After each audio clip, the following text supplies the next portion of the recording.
The Nile River dries up in prophecy, and how we are seeing this take place on July 1st of this year, 2020.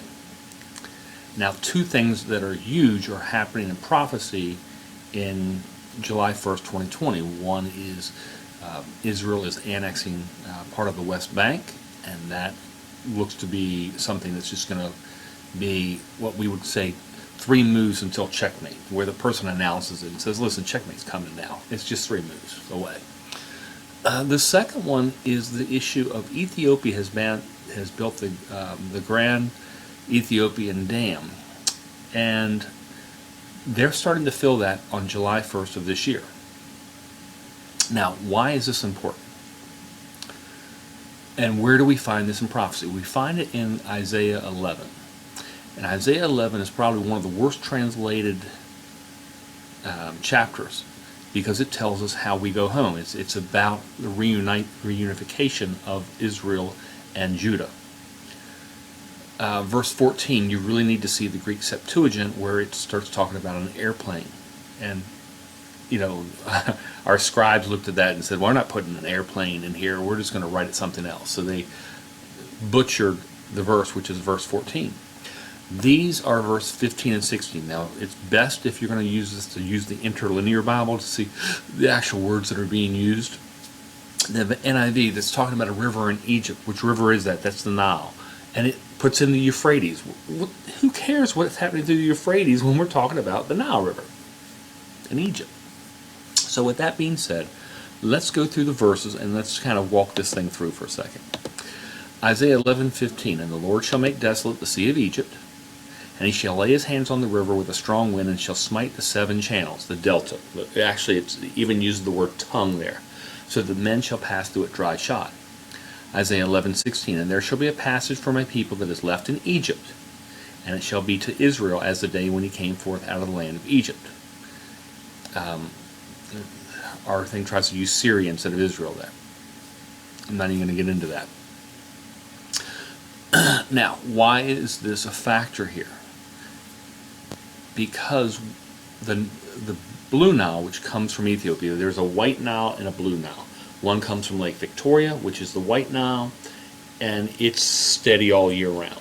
The other is mostly seasonal. That comes from Blue Nile, from the Ethiopian highlands, and so it shoots a lot of water and brings in the actual, no other way of saying it, it brings the flooding, and it brings in the change of soil, because the flooding brings a fresh coating of soil on the farms, which is why, you know, they've not had to use fertilizers and things in the land for Egypt for so long. Well, on July 1st of this year, on Wednesday, they are starting to fill up the dam in Ethiopia, and they're going to cut off that water supply. Now, that water is 58% of the water supply that happens to Egypt. So that's going to dry up. Now, before this has even taken place, the water levels in Egypt are already low, substantially lower than normal. So I hope you can see what's going on here and where this is going to go.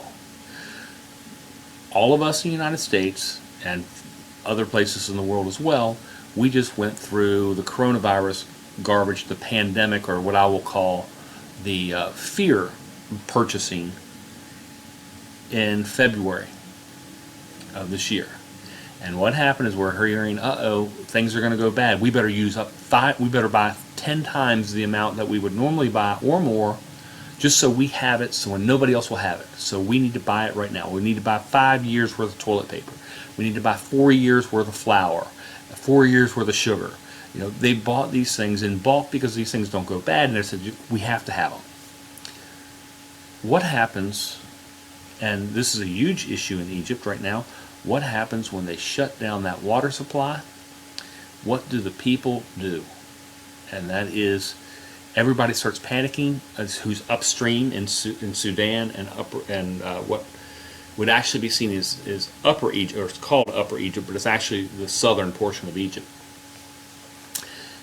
And they're going to say, I better get the water while I can, because this thing's going to go bad. And so they're going to use 5 times, 10 times more water than necessary, so that when it gets to Alexandria area and the Delta, it goes dry. It's that panic. I better use it because if I don't get it now, I won't be able to get it. Somebody else can be taking it from me. And so that's why this is really important right now. This is just prophecy just clicking through. And I mean, I can start wondering now, is he going to wait till the time, so that we leave on Passover? I used to think, man, I think there are other things that happen. Now I say, man, this thing, is he going to really wait that much longer? Because this thing's really piling on fast.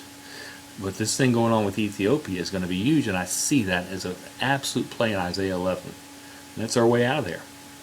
So, well, it's one of the things that are happening to Egypt at the time. We still have the two witnesses, who have the ability to add any plague they desire, just to go ahead and up the ante. So, and they will. This is going to be a turkey shoot for the two witnesses. And so, whether it is the king of Egypt who lets us go, or it's the Antichrist who lets us go, one of them is going to let us go. And it's going to be from those two witnesses that are doing everything to get us out.